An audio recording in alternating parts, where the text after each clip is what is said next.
Всем привет! Вообще это видео должно было быть о том, как найти жилье в Лондоне, на что обращать внимание, как правильно составить договор, чтобы тебя не кинули агенты и тому подобное. Но я выбрала совсем другую стратегию. Когда я приехала сюда, я не искала жилье, меня уже ждали в этой чудесной квартирке.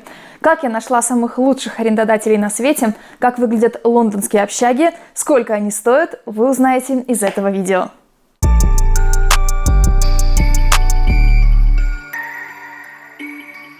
Дело в том, что Чивнинг не берет на себя обязательства по предоставлению жилья и даже отказывается всячески советовать что-либо.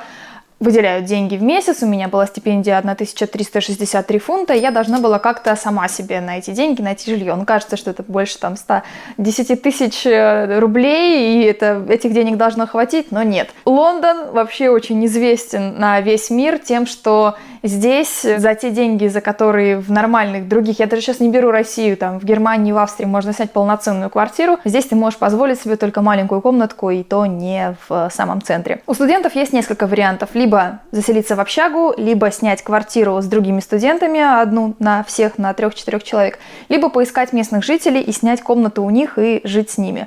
Это был мой вариант. Оказалось, что он действительно один из самых классных. Я очень этим довольна. Расскажу об этом дальше.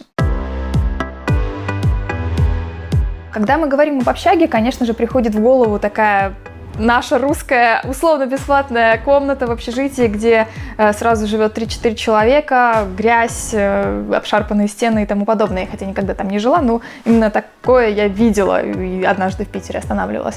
Здесь все иначе, здесь все красиво, здесь чисто, здесь в стоимость включена уборка общих мест, можно вообще не париться. Одна проблема у местных общаг – это их цена. То есть стоимость варьируется от 700 до 950 фунтов за комнату, причем обстановка аскетичная, и гостей водить туда проблемно. Вход по карточкам, расписываешься у вахтера. Вот эту комнату моя одногруппница Динара сняла за 863 фунта в месяц. То есть это больше, чем половина нашей стипендии. Правда, здесь уже включена оплата за лето, потому что нам в июне перестанут платить, и она может спокойно жить в июле и августе. Но если бы она не была включена, то стоимость была бы где-то 750-800 фунтов. У нее в комнате есть маленькая ванная с душем, а кухня одна на 7 комнат. А в соседнем крыле живет наша другая одногруппница, она платит поменьше, 750 фунтов, но только вот до конца июня. И у нее одна маленькая квартира с другой девочкой, на двоих у них маленькая кухонька и ванная. 750 фунтов – это 60 тысяч рублей. До учебы они добираются около 30 минут на автобусе, что немного, но и не рядом. Еще одна одногруппница живет в 10 минутах от университета. У нее в комнате есть своя кухонька, своя ванная с душем, но стоимость там 950 или 900, даже 90 фунтов в месяц. И, честно говоря, комната похожа на маленькую каюту на корабле. Помимо того, что общаги дорогие, чтобы получить место в них, нужно постараться, нужно заранее подать заявку, и часто места заканчиваются уже в мае-июне, потому что желающих гораздо больше, чем мест. Я подавала заявку на одну общагу, это было лютеранское общежитие в центре города, она не относилась к университету, но там предоставляли питание двухразовое, и все это было включено в стоимость 850 фунтов, что недешево, но я подумала, ну кормят, господи, и ладно. Чтобы подать заявку, нужно было заполнить анкету по форме и по длине, не уступающую анкете Чивнинга, то есть там прям подробно нужно было тоже рассказать, чуть ли не какой ты лидер, какой ты собираешься вклад внести в местное сообщество лютеранцев. Религия была не важна, наоборот, они хотели там diversity, чтобы все были из разных мест, чтобы они как-то коммуницировали люди. Это было типично женское общежитие, уже сразу такой минус, то есть если к тому какие-то друзья, ребята приезжают, то уже никак нельзя будет заселить. И что вы думаете? Я не прошла отбор, то есть мне прислали письмо, что я даже не прошла на уровень собеседования на прием в общежитие. То есть это видео должно было называться «Как я получила одну из самых престижных стипендий в мире, но провалила отбор на место в общежитии». Loser. Сейчас мы пойдем в гости к Жене, он тоже стипендиат этого года, он живет в очень крутом месте, в общежитии, прямо рядом с Тауэрским мостом.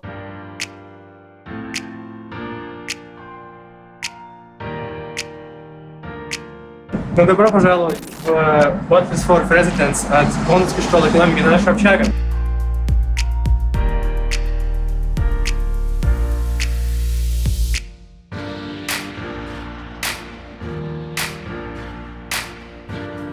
Слушай, ну у меня уже ощущение, что я на каюте на корабле. Да, мы попадаем в корабль. Это же бухта, поэтому возле реки Темза, видимо, они по аналогии решили это все сделать. Очень низкие потолки. Да, здрасте. Флаг России, флаг Северной Каролины. Там я прожил год, здесь я прожил большую часть своей жизни.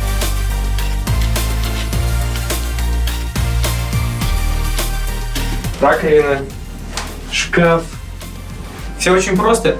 Как бы места кажется, что мало, на самом деле его и немного, но не так уж и мало, чтобы ты чувствовал себя, как будто ты в гробу.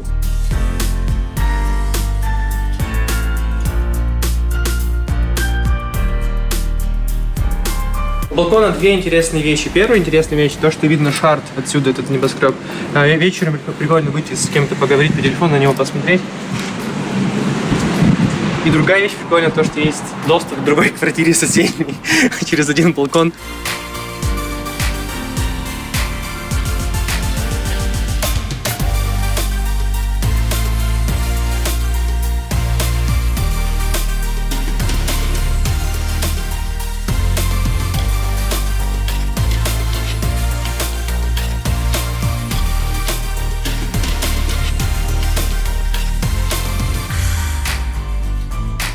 Буквально 2 минуты ходьбы, и мы уже тут.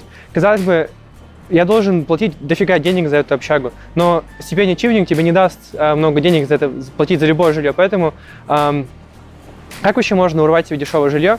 Очень просто, рискнув. Вот когда я получил ответ от LSE, когда у меня еще не было подтверждения Чивнинга, я заплатил депозит в размере 250 фунтов за место в общаге. Я еще не знал, дадут Чивнинг или нет, я был готов потерять эти деньги.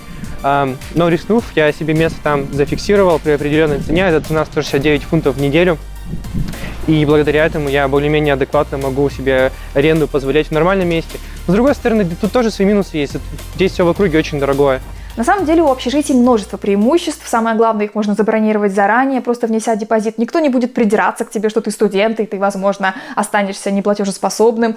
Фотографии общак на сайтах обычно соответствуют действительности, потому что за ними следят, всегда ремонтируют. Если что-то сломается, всегда есть человек, который придет, быстро починит. То есть за общежитиями, за комнатами следят это не как у нас. Все на самотек пустили, если студенты загадили, то загадили. Нет, здесь такого не может быть. Но обстановка, конечно, аскетичная. И тот факт, что нельзя было приводить друзей, а по условиям некоторых общежитий нельзя оставаться там дольше, чем на 3 дня, я подумала, ну если даже ко мне мама приедет, это как-то не очень удобно. Ну и плюс еще вот эти односпальные кровати. Ну как-то что-то хотелось мне диван с подушечками, чтобы я могла записывать здесь видео. И я нацелилась искать именно такое место. Я зарегистрировалась на 2 сайтах, Rightmove и Spare Room. На Rightmove удобнее искать большие квартиры, чтобы снимать другими, разделить арендную плату на 3-4 человека. У меня были люди, с которыми я могла бы снимать квартиру, то есть в Фейсбуке мы познакомились с другими студентами, в числе стипендиатами Чивнинга и не только Чивнинга, которые были готовы, давай вместе соберемся, и раз мы учимся в одном универе, будем снимать вместе. Но у них заканчивалось терпение очень быстро, потому что нам никто не отвечал.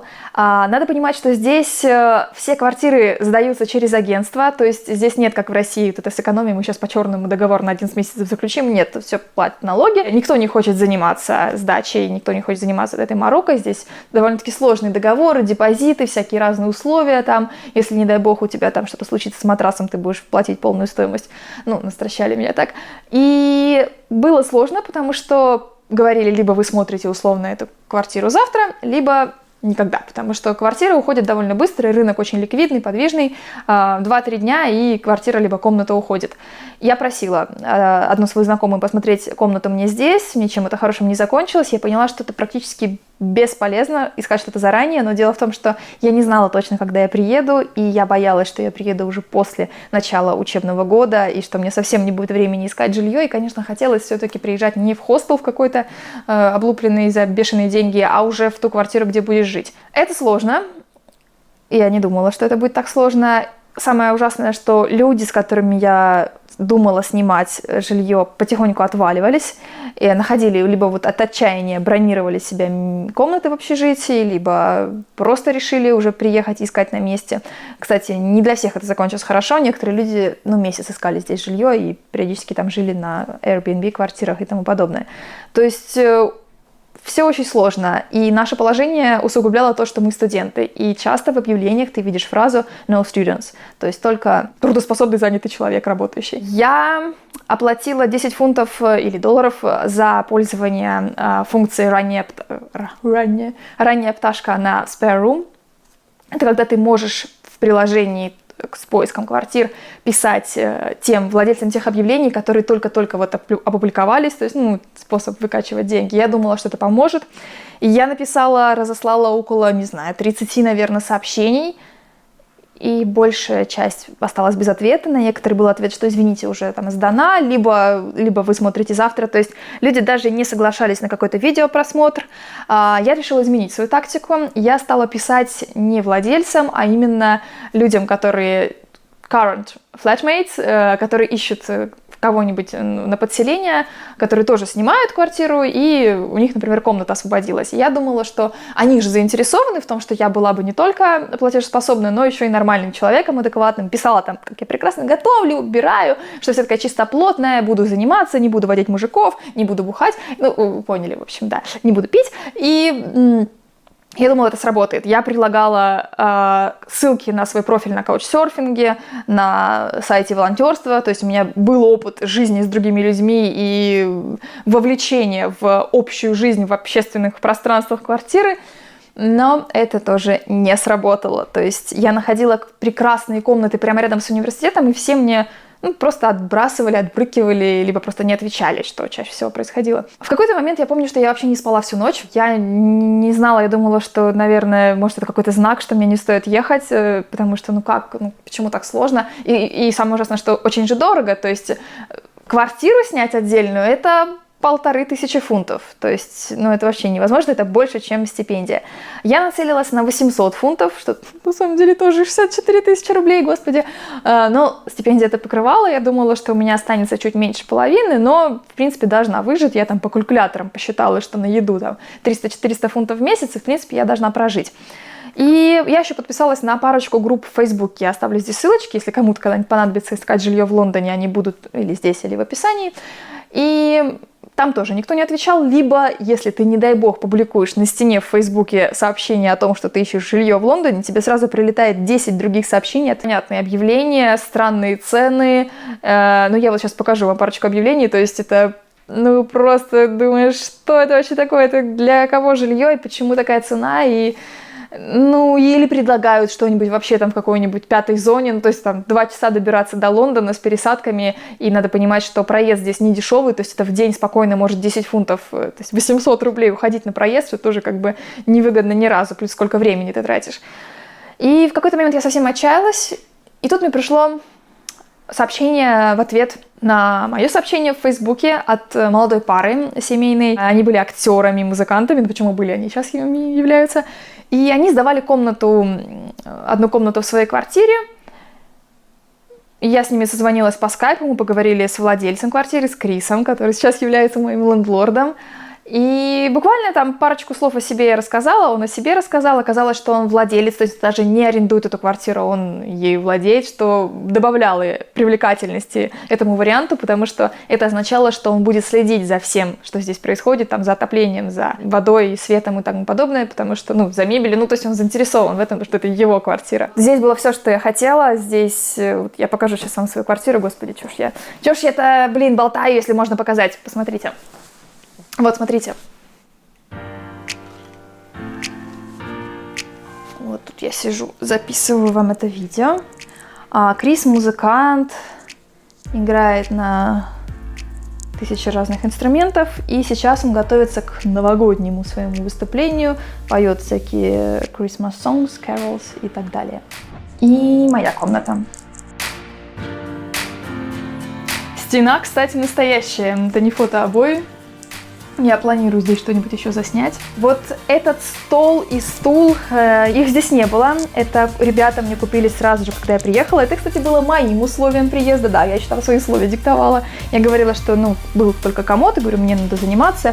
И здесь висит, кстати, наша газета, которую мы сделали в университете, с моей неправильно написанной фамилией, но зато я на первой полосе. Что мне нравится, чего нет у тех, кто снимает комнату в общаге, например, у нас есть посудомойка, стиралка, само собой разумеется, и даже цветной принтер. Честно говоря, у этого жилья есть один минус – это долгая дорога до университета. Я плачу 700 фунтов в месяц. Мне кажется, это вообще, это, наверное, не самый-самый минимум, потому что есть люди, которые там 650 платят. Но вот за эти условия, мне кажется, это вполне отличный вариант. Итак, подведем итог. Если вы хотите жить в общежитии, готовьтесь к тому, что это будет дорого, что это будет просто, без всяких там излишеств, но это довольно-таки легко. Самое главное – подать заявку заранее. Может быть, рискнуть, как сделал Женя, и подать ее еще до того, как у вас было подтверждение стипендии, но если вы платите сами, то тут сам Бог велел бронировать еще с апреля. Если вы не хотите жить в общаге, то самый лучший вариант, конечно, приехать заранее и поискать на месте, но убедитесь в том, что у вас будет достаточно времени, что вы не будете в спешке, потому что самое страшное – это согласиться на какой-нибудь вариант, лишь бы где-то жить, а потом понять, что вам там не нравится, там холодно, тараканы или еще что-нибудь, потому что, всякое тут бывает. Мой вариант, конечно, получился крутым в итоге, но он занял у меня очень много времени, и я не знаю, сколько нервов я на это потратила. Здесь, опять же, такая удача мне улыбнулась, что я нашла этих ребят. Но, опять же, можно ли считать удачей то, что я написала огромное количество сообщений, и вот одно из них выстрелило? Надо, самое главное, не терять терпения, не терять надежды, знать, чего вы хотите. У меня были определенные требования. У меня был диван, красивая стена в комнате, и, не знаю, прекрасный вид за окном, и вот сейчас я записываю это видео здесь, мне нужно искать, где бы записать. Как-то так. Я обязательно воспользуюсь преимуществом того, что Крис является актером и живет со мной, и обязательно запишу с ним видео про английский язык. Подписывайтесь на мой канал, подписывайтесь на мой канал в Телеграме, где я рассказываю больше об учебе, о непосредственно моментах нашего курса финансовой журналистики. Я думаю, будет очень интересно, в первую очередь журналистам. В Инстаграме я выкладываю часто сторис, и там более удобный способ следить за тем, что происходит в моей жизни каждый день. Видео здесь выходят не так часто, потому что я не думала, что учиться будет так сложно, и будет такая нагрузка. И вообще, когда я искала этот диван, я думала, что я буду записывать видео каждую неделю, но кто же знал. Ребята, оставайтесь со мной, я очень хочу остаться с вами. Пока!